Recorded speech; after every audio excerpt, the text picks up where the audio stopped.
मैं धर्मेंद्र आचार्य इस YouTube channel पर आप लोगों का स्वागत करता हूं। आज हम लोग आधुनिक भारत के कुछ महत्वपूर्ण प्रश्नों पर विचार विमर्श करेंगे जो हाल में होने वाली परीक्षाओं के लिए अत्यंत उपयोगी होंगे। आज के प्रश्न मुख्य रूप से सामाजिक सांस्कृतिक आंदोलन और कुछ महत्वपूर्ण विद्रोहों से संबंधित है। आइए हम लोग पहले प्रश्न पर विचार विमर्श कर रहे हैं। पहला प्रश्न है, राजा राम मोहन राय के विषय में सत्य क्या है या सत्य को पहचाने। पहला है उनकी मृत्यु और डैश दे करके है ब्रिस्टल में हुई थी। दूसरा है राजा की उपाधि और डैश दे करके है अकबर द्वितीय। और तीसरा है तोहफात उल मुवाहिदीन और डैश से करके है फारसी भाषा में। डी में है बी और सी सही है और ई में है ए बी सी तीनों सही है। तो इसका उत्तर होगा ई, अर्थात तीनों सही है। देखिए, राजा राम मोहन राय जी का जन्म राधानगर में बंगाल में 1774 ईस्वी में हुई थी और उनकी मृत्यु 1833 ईस्वी में ब्रिस्टल अर्थात ब्रिटेन में एक जगह एक शहर है ब्रिस्टल, वहाँ पर उनकी मृत्यु हुई थी और वहीं उनका समाधि बना दिया गया। तो इस तरह से हम देखते हैं कि राजा राम मोहन राय अपने जीवन के अंतिम चरण में भारत में नहीं थे। वस्तुतः उस समय के जो मुगल शासक अकबर द्वितीय था, उसने अपने पेंशन को बढ़ाने के लिए क्राउन के पास इन्हें पैरवी के लिए भेजा था कि आप जरा ये सिफारिश लेकर के जाएं ब्रिटेन और क्राउन से आग्रह करें कि मेरा पेंशन बढ़ाया जाए। और उसी पेंशन बढ़ाने की बात को लेकर के जब वो ब्रिटेन गए तो वहीं उनकी मृत्यु हो गई। दूसरा प्रश्न है तो ये सही है। दूसरा है इसमें कि राजा की उपाधि उन्हें किसने दिया था। तो अकबर द्वितीय ने, जो उस समय के तत्कालीन मुगल सम्राट था, उसने उन्हें राजा की उपाधि दिया था। ये अकबर द्वितीय का समय 1806 से लेकर के 1837 तक है और इसके समय में दो महत्वपूर्ण बातें हुई। पहला, फूलों वाला का सैर दिल्ली में एक मेला प्रारंभ किया गया, एक त्यौहार प्रारंभ किया गया जो इसी के समय में प्रारंभ हुआ था, अकबर द्वितीय के समय में ही। और एक दूसरी घटना घटी कि अकबर द्वितीय के समय में जो मुगल सिक्के चले आ रहे थे वह बंद कर दिया गया। तो ये दो घटना अलग से अकबर द्वितीय के बारे में पूछे जा सकते हैं। अकबर द्वितीय एक अयोग्य शासक था, उसके समय में कोई वैसी बड़ी उपलब्धि नहीं थी, सब कुछ उन्होंने गंवाया ही। लेकिन ये दो प्रश्न है जो पूछा जा सकता है। और तीसरा तो यही कि राजा राम मोहन राय को राजा की उपाधि किसने दिया था। तो अकबर द्वितीय ने दिया था। इसमें एक तीसरा ऑप्शन है कि तोहफात उल मुवाहिदीन की रचना किसने किया। तो राजा राम मोहन राय ने किया था। कब किया? 1809 ईस्वी में किया। यह किस भाषा में है? तो फारसी भाषा में है। और फारसी का ज्ञान राजा राम मोहन राय ने पटना में प्राप्त किया था, ये ध्यान रखेंगे आप। और उन्होंने संस्कृत का ज्ञान वाराणसी में प्राप्त किया था। ये तोहफात उल मुवाहिदीन जो है, इस पुस्तक का एक दूसरा नाम भी है गिफ्ट टू मोनोथीइस्ट, या अंग्रेजी अगर हिंदी में कहें तो एकेश्वरवादियों का उपहार।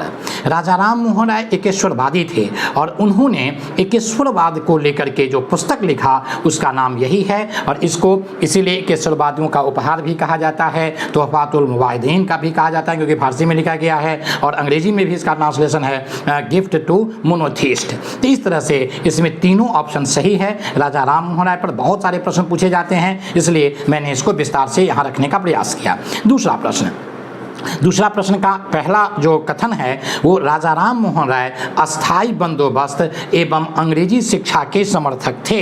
तो ये वाक्य सही है। राजा राम मोहन राय आपको अस्थाई बंदोबस्त के समर्थक थे। अस्थाई बंदोबस्त के बारे में हम लोगों ने पिछले वीडियो के प्रश्न में देखा था कि इसको कॉर्नवालिस ने शुरू किया था, बहुत सारी बातें उसमें कही गई है, आप लोग उसको देख लेंगे। और अंग्रेजी भाषा के भी वो समर्थक थे। तो दोनों, ये आधुनिक शिक्षा, अंग्रेजी भाषा, इस दोनों के समर्थक थे, अस्थाई बंदोबस्त के समर्थक थे राजा राम मोहन राय। और राजा राम मोहन राय ने ब्रह्म समाज की स्थापना की थी। पहले ब्रह्म सभा की स्थापना 1828 ईस्वी में हुई कोलकाता में और फिर वही 1829 में ब्रह्म समाज में रूपांतरित हो गया, जिसका आदर्श हिंदू समाज और धर्म को सुधारना था और एकेश्वरवाद को आगे बढ़ाना था। तो इस तरह से राजा राम मोहन राय के बारे में यह भी जानने योग्य तथ्य है। और दूसरा इसमें ऑप्शन है कि ब्रह्म मैरिज एक्ट नॉर्थ ब्रुक के समय में पारित हुआ था। ये ब्रह्म मैरिज एक्ट जो है वो 1872 में केशव चंद्र सेन के अकथ प्रयास से पारित हुआ था। तो 1872 में नॉर्थ ब्रुक का ही शासन था, तो ये भी सही है, अर्थात दूसरा का उत्तर जो है वो कूट में ए हो जाएगा, दोनों सही है। ये ब्रह्म मैरिज एक्ट जो है वो बाल विवाह को समाप्त करने से संबंधित अधिनियम था, जो केशव चंद्र सेन के प्रयास से 1872 में पारित हुआ था। ये केशव चंद्र सेन के प्रयास से जो पारित हुआ, इसलिए इसे ब्रह्म मैरिज एक्ट कहा जाता है, क्योंकि केशव चंद्र सेन ब्रह्म समाज से, ब्रह्मवाद से जुड़े हुए थे। और दूसरी बात ये कि केशव चंद्र सेन जो थे उन्होंने पारित करवाया था। इसे ब्रह्म मैरिज एक्ट के साथ साथ नेटिव मैरिज एक्ट भी कहा जाता है। इसमें लड़कियों के विवाह का उम्र 14 वर्ष निर्धारित किया गया और लड़कों के विवाह का उम्र 18 वर्ष निर्धारित किया गया था। इस नेटिव मैरिज एक्ट या ब्रह्म मैरिज एक्ट में दो बातें और थी। एक पहली बात यह थी कि इसमें अंतरजातीय विवाह को मान्यता दे दी गई और बहु विवाह को समाप्त कर दिया गया। तो आप देखिए, हिंदुओं के संदर्भ में बहु विवाह 1872 से ही प्रतिबंधित है। तो इस तरह से हम देखते हैं कि ये दोनों तथ्य, दोनों कथन सही है और इन दोनों जगहों से काफ़ी प्रश्न पूछे जाते हैं। तो ब्रह्म मैरिज एक्ट पर आप ध्यान रखेंगे, इसे हम देखते हैं नेटिव मैरिज एक्ट भी कहा जाता है। अगला तीसरा प्रश्न है, थियोसॉफिकल सोसाइटी ने किन धर्मों को सुधारने का प्रयास किया? तो थियोसॉफिकल सोसाइटी ने हिंदू धर्म, बी में है बौद्ध धर्म, सी में है जैन धर्म और डी में है जरथुस धर्म, जिसे हम पारसी धर्म के नाम से भी जानते हैं। तो डी। अब A B C D, B में है ए बी सी और सी में है बी सी डी और डी में है ए डी। उत्तर हो जाएगा इसमें चारों धर्म को सुधार में उसने अपना योगदान दिया, हिंदू, बौद्ध, जैन और पारसी या जरथुस्त्र। ध्यान रखेंगे कि उस समय भारत में ये चारों धर्म चल रहे थे। एक इस्लाम धर्म भी था जिसके सुधार के संदर्भ में थियोसॉफिकल सोसाइटी में कोई प्रयास नहीं किया गया। तो उत्तर इसके हो जाएंगे ए बी सी डी। अब थियोसॉफिकल सोसाइटी के बारे में थोड़ी बातचीत करें। तो थियोसॉफिकल सोसाइटी की स्थापना 1875 ईस्वी में न्यूयॉर्क में हुई थी। ये न्यूयॉर्क जानते हैं हम लोग, अमेरिका में है और इसके स्थापना में दो व्यक्ति की बहुत महत्वपूर्ण भूमिका रही। एक का नाम था अल्कार्ट और दूसरे का नाम था मैडम ब्लावात्स्की।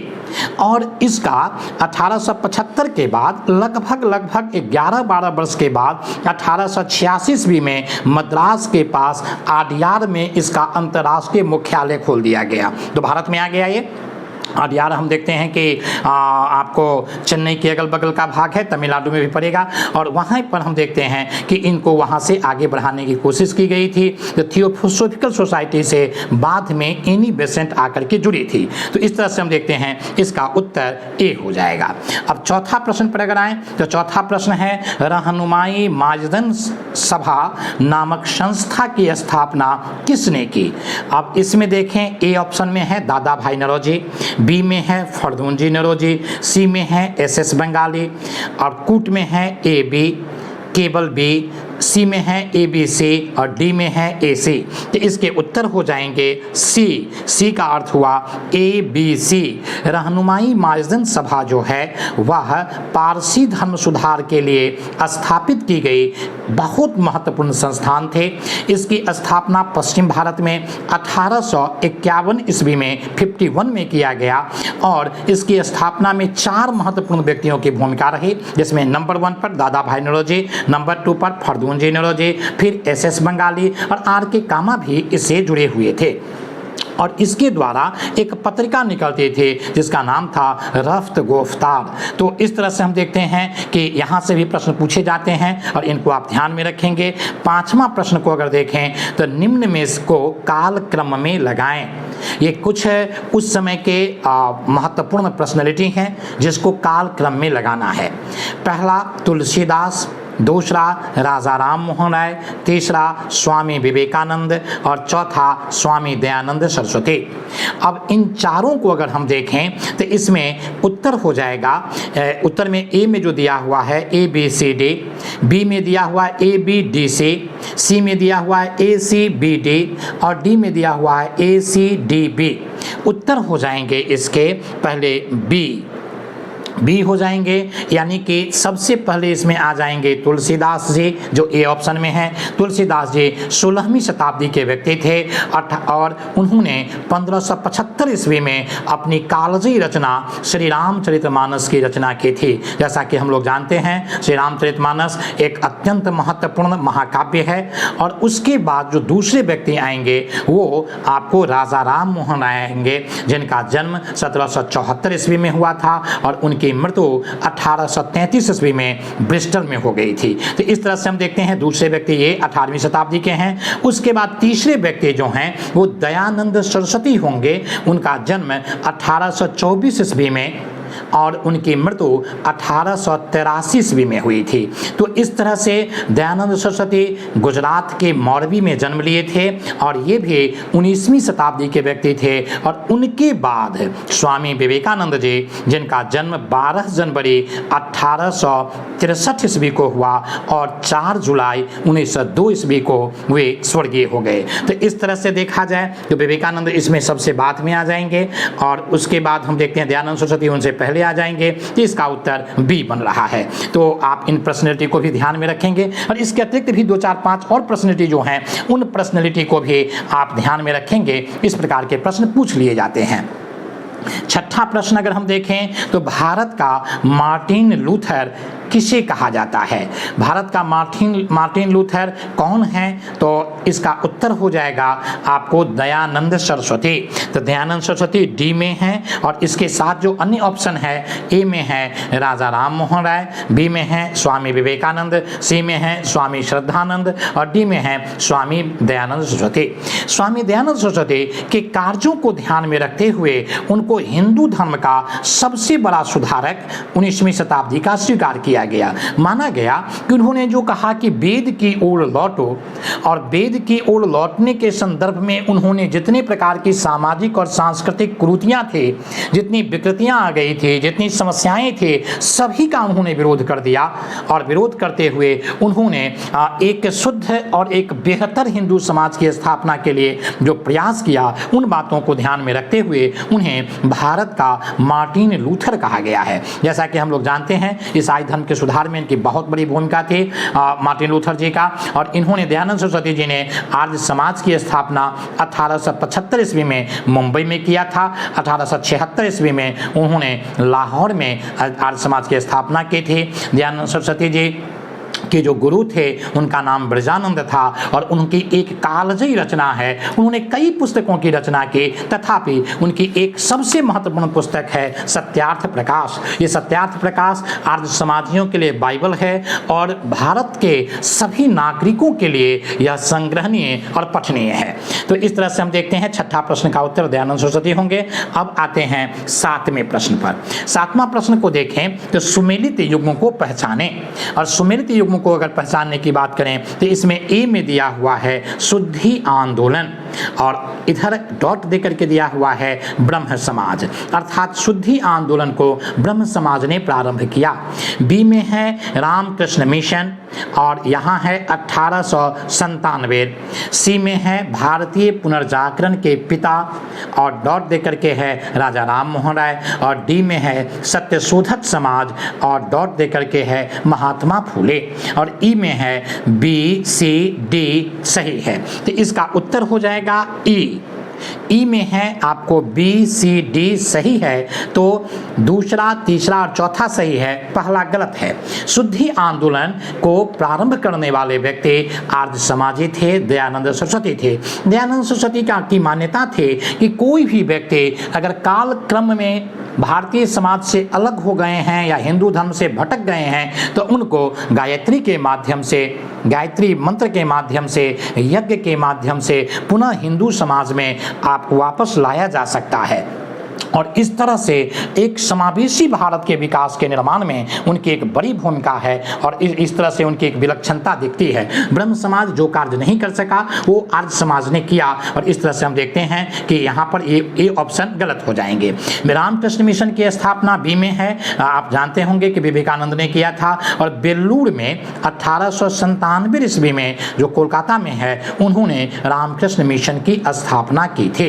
और जानते होंगे आप लोग रामकृष्ण जो थे उनके गुरु थे और उन्हीं के नाम पर इसकी स्थापना की गई थी। और भारतीय पुनर्जागरण के पिता वो जो राजा राम मोहन राय हैं, आधुनिक भारत के पिता उन्हें कहा जाता है, भारतीय पुनर्जागरण के पिता कहा जाता है, आधुनिक भारत का पहला ध्रुव तारा कहा जाता है, आधुनिक भारत के जो हैं सो पैगंबर थे, आधुनिक भारत के प्रथम नक्षत्र थे। उनकी बहुत सारी संज्ञा दी गई है। तो आधुनिक भारत के पुनर्जागरण और कुछ एक चीज़ का पिता अगर आ जाए, आधुनिक भारत के जनक आ जाए, ध्रुव तारा आ जाए या पैगंबर आ जाए, सब में राजा राम मोहन राय उत्तर लगेंगे। और सत्यशोधक समाज की स्थापना महात्मा फूले ने 1873 ईस्वी में किया था और इस समाज की स्थापना उन्होंने पुणे में किया था जो महाराष्ट्र में है, जानते हैं हम लोग। इनके बारे में एक और तथ्य जानना है। महात्मा फूले जो थे वो माली परिवार में जन्म लिए थे 1827 ईस्वी में। यहाँ से भी प्रश्न आता है कि किस परिवार में थे, तो माली परिवार में थे, जन्म लिए थे। और 1872 में उन्होंने एक पुस्तक लिखा था जिसका नाम गुलामगिरी था। तो ये गुलामगिरी जो है वह उनकी बहुत महत्वपूर्ण रचना है जिसमें दास प्रथा का उन्होंने विरोध किया है और अमेरिका के गुलामों को यह समर्पित किया गया था, क्योंकि भारत में गुलाम प्रथा समाप्त कर दिया गया था इससे पहले ही, अतः अमेरिका के गुलामों को उन्होंने समर्पित किया था। और 1873 में जो सत्यशोधक समाज की स्थापना उन्होंने की, इसका मूल उद्देश्य था ब्राह्मणवाद का विरोध करना, जातिवाद का विरोध करना और मोटे तौर पर जो समाज के निचले पायदान पर लोग हैं उनका विकास कैसे हो, उस विकास को केंद्र में रख करके इस समाज की स्थापना की गई थी। पुरोहितवाद का इन्होंने विरोध किया था, कई चीज़ों का जो उस समय की सामाजिक विकृतियां और कुरीतियां थी उसका उन्होंने विरोध किया था। और इन्होंने इशारा नामक भी एक पत्रिका लिखा था जो 1885 में छपे थे, जिसमें कांग्रेस का विरोध किया गया था और किसानों की स्थिति की चर्चा की गई थी उसमें, और बताया कि कांग्रेस जो है वो किसान पर बहुत विस्तार से विचार विमर्श नहीं करते, उनके मुद्दा को नहीं उठाते हैं। अब आते हैं महात्मा फुले को आप लोग ध्यान रखेंगे, यहाँ से कई प्रश्न पूछे जाते हैं। अगला 8वां प्रश्न, सुमेलित युग्म को पहचाने। पहला है देव समाज शिव नारायण अग्नोत्री, बी में है प्रार्थना समाज आत्माराम पांडुरंग, तीसरा है लोक हितवादी गोपाल हरि देशमुख और डी में है 1 2 3 तीनों सही है। ई में है ए बी, तो इसके उत्तर क्या हो जाएंगे, तीनों सही हो जाएंगे। तो 8वां का उत्तर जो है वह हो जाएगा डी का अर्थ है ए बी सी, यानी देव समाज की स्थापना शिव नारायण अग्नोत्री ने 1887 ईस्वी में लाहौर में किया था। तो याद रखेंगे, या तो पूछ दिए जाएंगे कि स्थापना किसने किया, या पूछे जाएंगे कि कब हुआ या कहाँ हुआ, तो 1887 और लाहौर में। दूसरी बात, इस देव समाज को हम देखते हैं। अगला प्रार्थना समाज की स्थापना आत्माराम पांडुरंग ने किया था, बिल्कुल सही है। और उसके बाद 1867 ईस्वी में 1867 ईस्वी में इस समाज की स्थापना मुंबई में हुई थी। एक प्रार्थना समाज से और जुड़ी हुई बात है कि रनाडे इसमें 1870 में जुड़े थे और वे इसके सबसे महत्वपूर्ण सदस्य बन गए थे। तो ये प्रार्थना समाज जो है उस समय के पुरोहितवाद का विरोध है, इसमें भी हम देखते हैं सामाजिक समरसता की बात है, ब्राह्मणवाद का इसमें भी आलोचना किया गया है, समाज सुधार की बात की गई है, स्त्रियों के विकास, स्त्रियों की शिक्षा पर बातचीत की गई है, महिलाओं के कल्याण के लिए बाल विवाह के विरोध किए गए हैं, आदि आदि इसकी महत्वपूर्ण विशेषता रही है।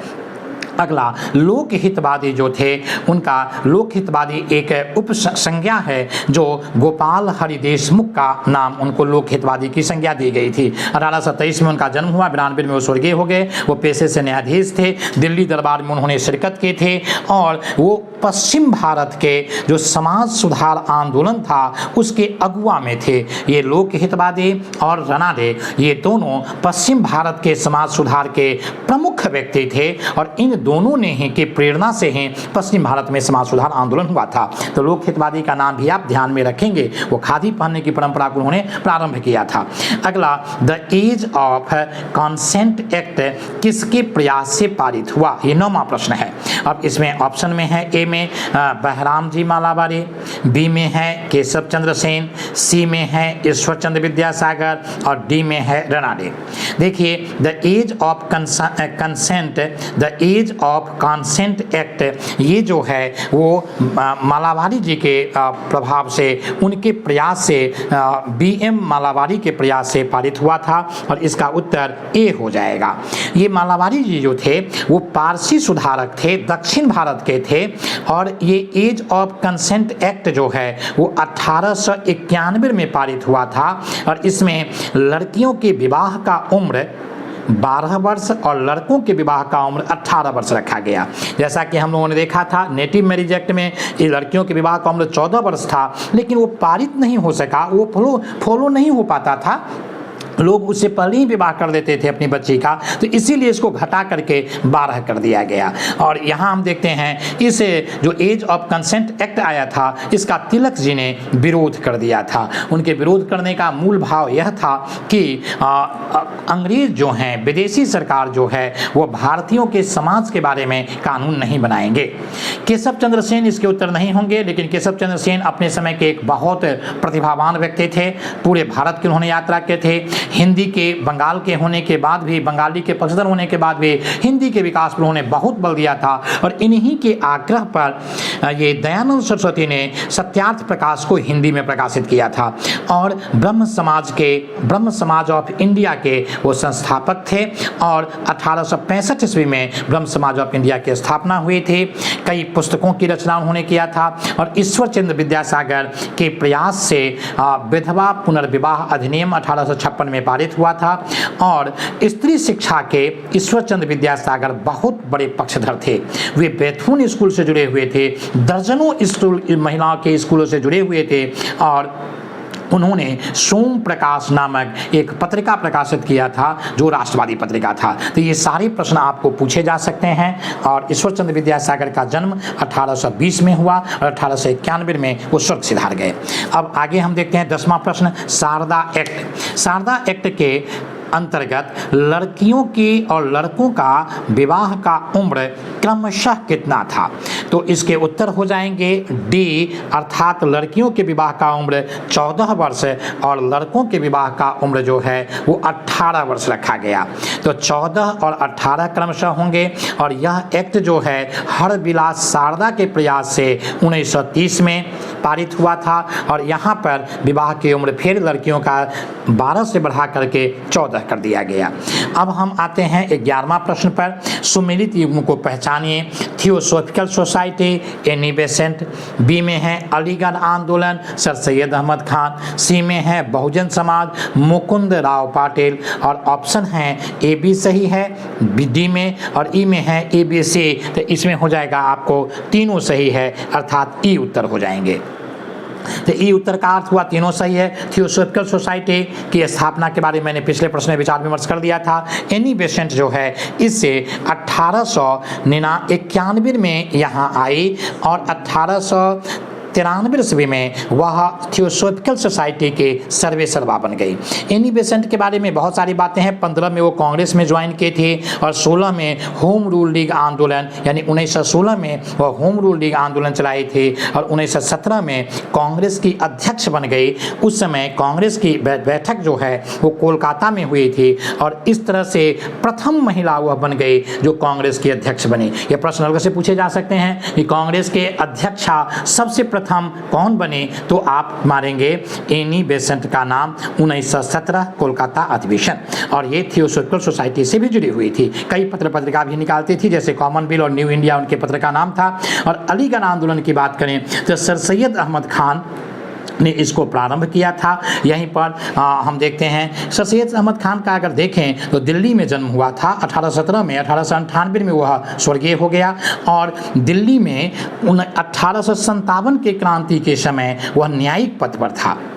और सर सैयद अहमद खान विद्वान व्यक्ति थे, कुरान की प्रगतिशील व्याख्या उन्होंने प्रस्तुत किया था और तहजीब उल अखलाक नाम के एक पत्र का भी प्रकाशन उसने किया था। तो इस तरह से हम देखते हैं सर सैयद अहमद खान के बारे में, अलीगढ़ आंदोलन के बारे में पूछा जा सकता है जो 1875 में प्रारंभ किया गया था। और बहुजन समाज जो है वो मुकुंद राव पाटिल ने स्थापित किया था और ये दलितों से जुड़ा हुआ, जो समाज के निचले वर्ग हैं, तथाकथित निचले वर्ग हैं, उनसे जुड़ा हुआ यह एक आंदोलन था और उसको मुकुंद राव ने शुरू किया था। तो इस तरह से हम देखते हैं कि इसका उत्तर ई हो जाएंगे।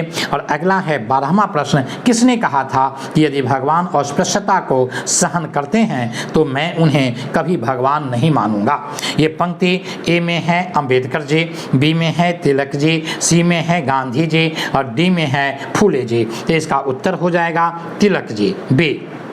तिलक जी अस्पृश्यता के घोर विरोधी थे। उनका मानना था कि अस्पृश्यता ने हिंदू समाज को सबसे अधिक हानि पहुंचाया है और यह अतार्किक है, किसी भी दृष्टिकोण से इसे जस्टिफाई नहीं किया जा सकता था। इसीलिए उन्होंने इतने कड़े शब्दों में कहा कि अगर भगवान भी इसे स्वीकार करते हैं तो मैं उन्हें भगवान नहीं मानूंगा। तो ये ध्यान रखना है कि अंबेडकर जी, गांधी जी नहीं, फूले जी नहीं, बल्कि तिलक जी ने इस तरह के वक्तव्य दिए थे। अगला, भारत में नारी आंदोलन किसकी प्रेरणा से प्रारंभ हुई? और ए में है रमाबाई, बी में है एनी बेसेंट, सी में है सरोजनी नायडू और डी में है ज्योतिबा फुले। अब देखेंगे कि इसके उत्तर जो हैं आपको ए हो जाएगा रमाबाई। ये रमाबाई जो हैं वो रनाडे के धर्मपत्नी थी और 1858 में उनका जन्म हुआ था और 1922 में वो स्वर्गीय हो गई थी। शारदा सदन की शुरुआत उन्होंने किया था। स्त्री की शिक्षा के बहुत बड़े पक्षधर थी वह, और जो खास करके विधवा स्त्रियों के, जो अनाश्रित स्त्री थी, जिनको कोई देखने वाला नहीं है, उनके लिए उन्होंने बहुत सारे कार्य किए थे। तो इस तरह से स्त्री शिक्षा, स्त्रियों के उत्थान के लिए उन्होंने एक प्रेरणा के रूप में काम किया, जिन बातों को आगे हम देखते हैं सरोजनी नायडू ने, एनी बेसेंट ने और बहुत सारे लोगों ने आगे बढ़ाया। और सरोजनी नायडू जो हैं वो कानपुर कांग्रेस अधिवेशन की अध्यक्षता के थे जो 1925 में हुआ था। तो अगर आपसे पूछ लिया जाए कि कांग्रेस के प्रथम महिला अध्यक्ष जो भारतीय थे वो कौन थे, तो सरोजनी नायडू हो जाएगा। प्रथम अध्यक्षा कौन थी? तो एनी बेसेंट, लेकिन एनी बेसेंट भारत की नहीं थी, बाहर से आई हुई थी, लेकिन सरोजनी नायडू भारत की थी और कानपुर कांग्रेस की अध्यक्षता उन्होंने 1925 में किया था। ज्योतिबा फुले की चर्चा हम लोगों ने पीछे कर ही लिया है। अब हम लोग अगले प्रश्न पर आते हैं, 14वां प्रश्न पर। 14वां प्रश्न की बात करें तो 19वीं शताब्दी के उत्तरार्ध में नव हिंदूवाद के सर्वश्रेष्ठ प्रतिनिधि थे। अब ए में है रामकृष्ण परमहंस, बी में है राम मोहन राय, सी में है बंकिम चंद्र चटर्जी और डी में है स्वामी विवेकानंद। इसके उत्तर हो जाएंगे स्वामी विवेकानंद।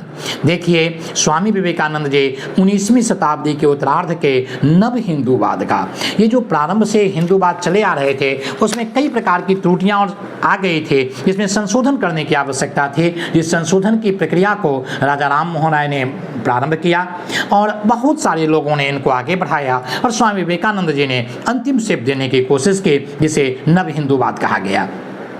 उसके बाद अगर बंकिम बाबू की बात करें तो उत्तर हो जाएंगे स्वामी विवेकानंद, लेकिन बंकिम बाबू की बात करें तो इन्होंने आनंद मठ की रचना की थी और आनंद मठ जो है उसी किताब में, बंगला भाषा में किताब, और इसी में वंदे मातरम की रचना की गई थी गीत के। और उस वंदे मातरम नामक गीत को सर्वप्रथम कलकत्ता कांग्रेस 1896 में गाया गया था, कलकत्ता के कांग्रेस के मंच से। और उस समय उसके अध्यक्ष जो थे वो RM सयानी थे, रहमतुल्लाह सयानी थे, और बंकिम बाबू की कालजी रचना है आनंद मठ। तो इस तरह से हम देखते हैं कि बंकिम बाबू ये हो गए। रामकृष्ण परमहंस के बारे में तो जानते हैं, विवेकानंद के गुरु थे और ये दक्षिणेश्वर काली मंदिर के पुजारी थे और इनकी पत्नी का नाम शारदा मणि था, शारदा माता थे। और ये भी प्रश्न पूछे जाते हैं कि उनकी पत्नी कौन थी।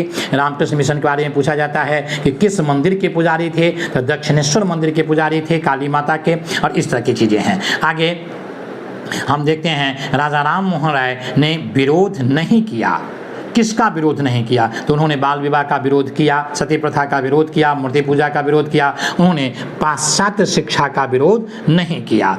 और इस तरह से इसकी चर्चा हम लोग पीछे भी कर चुके हैं। सती प्रथा के विरोध इन्होंने किया था और इन्हीं के प्रयास से 1829 ईस्वी में बेंटिक के काल में सती प्रथा का अंत हुआ था। अब अगला प्रश्न 16वां प्रश्न है, हाली पद्धति संबंधित था ए छुआछूत से, दूसरा अशिक्षा से, तीसरा बंधुआ मजदूरी से और अगला किसानों के शोषण से। तो इसका उत्तर हो जाएगा बंधुआ मजदूरी से। वस्तुतः ये बंधुआ मजदूरी जो है, ये हाली प्रथा जो है वो गुजरात के बारदोली क्षेत्र में प्रचलित था और जो बंधुआ मजदूर होते थे उनसे इसका संबंध था। इस तरह से हम देखते हैं इसका उत्तर सी हो जाएगा। अगला है, नील दर्पण नाटक का लेखक थे दीनबंधु मित्र ए में, बी में रविंद्रनाथ टैगोर, सी में बंकिम बाबू और डी में तारानाथ घोष। इसके उत्तर हो जाएंगे दीनबंधु के जो हैं ये इसके लेखक थे नील दर्पण नाटक के दीनबंधु मित्र। इसके उत्तर हो जाएंगे ए। दीनबंधु मित्र ने अपने नाटक नील दर्पण में नील आंदोलन का समर्थन किया था और उसके बहुत मार्मिक वर्णन उन्होंने उसमें किया था, जो 1858-59 से लेकर के 60 में पाबना क्षेत्र में और पूरे दिनाजपुर पाबना उस सारे क्षेत्र में हुआ था, बंगाल वाले रीजन में, जिसका नेतृत्व दिगंबर विश्वास कर रहे थे। उसके बहुत विस्तार से उन्होंने इस नाटक में चित्रण किया है और इस नाटक के माध्यम से इसको काफ़ी समर्थन प्राप्त हुआ। उस समय के एक और व्यक्ति थे हरिश्चंद्र मुखर्जी, उसने हिंदू पेट्रियाट के माध्यम से भी इसका समर्थन किया था। तो इस तरह से देखते हैं हम कि नील आंदोलन जो है, नील विद्रोह जो है 1859-60 में बंगाल में हुआ था और उसके समर्थन में ये दोनों व्यक्ति ने अपना प्रयास किया था। अगला 18वां प्रश्न में ए में है, बंकिम चंद्र चटर्जी के उपन्यास आनंद मठ का कथानक सन्यासी विद्रोह पर आधारित है। तो बिल्कुल ये सही है, सन्यासी विद्रोह पर आधारित है और ये आनंद मठ की चर्चा हमने पीछे भी की है और इसी में वंदे मातरम गीत है। ये सन्यासी विद्रोह के बारे में उन्होंने विस्तार से लिखा है। बंकिम बाबू ने कई पुस्तकों की रचना की, देवी चौधरानी, दुर्गेश नंदिनी, सीताराम, बहुत सारे पुस्तक उनके हैं जो बहुत महत्वपूर्ण हैं और यहाँ से प्रश्न पूछे जाते हैं और आनंद मठ तो खैर है ही। तो सन्यासी विद्रोह को केंद्र में रख करके इस किताब की रचना हुई थी। और बी में है, दूसरा है इसका कि पागलपंथी विद्रोह का नेता करम शाह और उसके पुत्र टीपू था। तो ये टीपू और करम शाह दोनों पागलपंथी आंदोलन को आगे बढ़ा रहे थे और ये दोनों सही, यह भी सही है। तो इसका हो जाएगा उत्तर आपको ए, दोनों सही है। और अगला क्वेश्चन है 19वां क्वेश्चन, सुमेलित युग्म को पहचानिए। पहला कोल विद्रोह, बुद्धू भगत इसके नेता हैं। दूसरा फैराजी विद्रोह, हाजी सैयदुल्ला और दादू मियाँ। और अगला संथाल विद्रोह 1855-56, मेजर बरो। और ऑप्शन में है डी में है ए, बी, सी तीनों सही है और ई में है ए और सी सही है। तो देखिए इसका उत्तर हो जाएगा आपको कि तीनों सही है, ए, बी, सी तीनों सही है। इसमें पहला आते हैं, यहाँ से प्रश्न ऐसे आ सकते हैं कि कोल विद्रोह कब हुआ, ये भी एक प्रश्न बन सकता है। तो 1831 से लेकर के 32 के बीच में और इसके नेता बुद्धू भगत थे। फैराजी विद्रोह 1838 से 60 के बीच में हुआ, हाजी सैयदुल्ला और दादू मियाँ इसको नेतृत्व किए थे। और इस तरह से हम देखते हैं कि ये नेता के नाम भी पूछे जा सकते हैं और समय भी पूछा जा सकता है। संथाल विद्रोह, अब संथाल विद्रोह के जो नेता थे वो सिद्धू, कान्हू, चांद और भैरव थे और उसमें मेजर बरो को हराया गया था। तो मेजर बरो को पराजित किया गया था। तो यहाँ पर नेता का नाम नहीं है बल्कि पराजित किया गया उसका नाम है। अगर नेता का नाम आ जाएगा तो संथाल विद्रोह के नेता सिद्धू और कान्हू थे, चांद और भैरव थे। और इस तरह से हम देखते हैं जो पराजित इसमें हुआ था वो मेजर बरो हुआ था। तो इसमें तीनों उत्तर सही हैं। अब आइए 20वां क्वेश्चन पर। तो 20वां क्वेश्चन है, इसका पहला कथन है, रामोसी विद्रोह का नेतृत्व वासुदेव बलवंत फड़के ने पश्चिमी घाट में किया था। बिल्कुल सही है, रामोसी विद्रोह का जो नेतृत्व है वो फड़के ने ही किया था। वासुदेव बलवंत फड़के ने किया था। कहाँ हुए थे विद्रोह? तो महाराष्ट्र के पश्चिमी घाट वाले क्षेत्र में। तो ये दोनों क्वेश्चन पूछे जा सकते हैं। और पहला कि चित्तर सिंह और उमा जी भी इस विद्रोह को नेतृत्व दूसरे कालखंड में किए थे। और दूसरा है मुंडा विद्रोह का नेतृत्व बिरसा मुंडा ने किया था। तो बिल्कुल यह भी सही है। मुंडा विद्रोह का नेतृत्व 1895 के बाद से लेकर के 1900 तक बिरसा मुंडा ने किया था। बिरसा मुंडा के बारे में जाने तो बिरसा मुंडा के जो पिता थे वो सुगना मुंडा थे और माता कदमी मुंडा देवी थे। और बिरसा मुंडा को 25 वर्ष की अवस्था में उनकी मृत्यु हो गई। 15 नवंबर को उनका जन्म हुआ था, इसीलिए 75-74 में। और इसीलिए हम देखते हैं कि 15 नवंबर को ही झारखंड राज्य की स्थापना उन्हीं के जन्मदिन पर किया गया था। और बिरसा मुंडा 1895 ईस्वी में अपने आप को भगवान घोषित कर दिए। उन्होंने बताया कि मैं भगवान का दूत हूँ। उस समय उनका उम्र मोटे तौर पर 20 वर्ष था। और 6000 मुंडाओं को लेकर के उन्होंने अंग्रेजों के विरुद्ध धावा बोल दिया। उलगलान इसे कहा जाता है, सरदारी विद्रोह भी इसे कहा जाता है। लेकिन मार्च 1900 में उन्हें गिरफ्तार कर लिया गया और 9 जून 1900 में हैजा से उनकी मृत्यु जेल में ही हो गई। और इस तरह से हम देखते हैं कि झारखंड में आदिवासियों के लिए वे भगवान के रूप में हैं। वो भारतीय स्वतंत्रता संग्राम के एक महान नेता के रूप में याद किए जाते हैं। तो इस तरह से हम देखते हैं यहाँ से भी कई प्रश्न पूछे जाते हैं। मुंडा का जो विद्रोह था उस विद्रोह का मूल उद्देश्य अंग्रेजों का, प्रशासकों का, बाहरी व्यक्तियों का और शोषकों का विरोध करना था। और पूरी जो जनजातीय परंपरा थे उसको रीस्टोर करना, विशेष करके अंग्रेजों और विरोधियों और जो बाहरी लोग थे उनका विरोध करना था। तो इस तरह से हम देखते हैं इसका उत्तर हो जाएगा ए, यानी कि दोनों सही है। तो आज इतना ही। फिर अगले प्रश्न में हम लोग पुनः विचार विमर्श करेंगे। आप लोग इसको ठीक से देख लेंगे। हो सके तो कापी कलम के माध्यम से आप इसे कुछ तथ्यों को लिख लेंगे जो आपके परीक्षा में आपके लिए उपयोगी होंगे। बहुत बहुत धन्यवाद। लाइक कर देंगे, सब्सक्राइब कर देंगे और आग्रह है कि आप इसे शेयर भी करेंगे। बहुत बहुत धन्यवाद।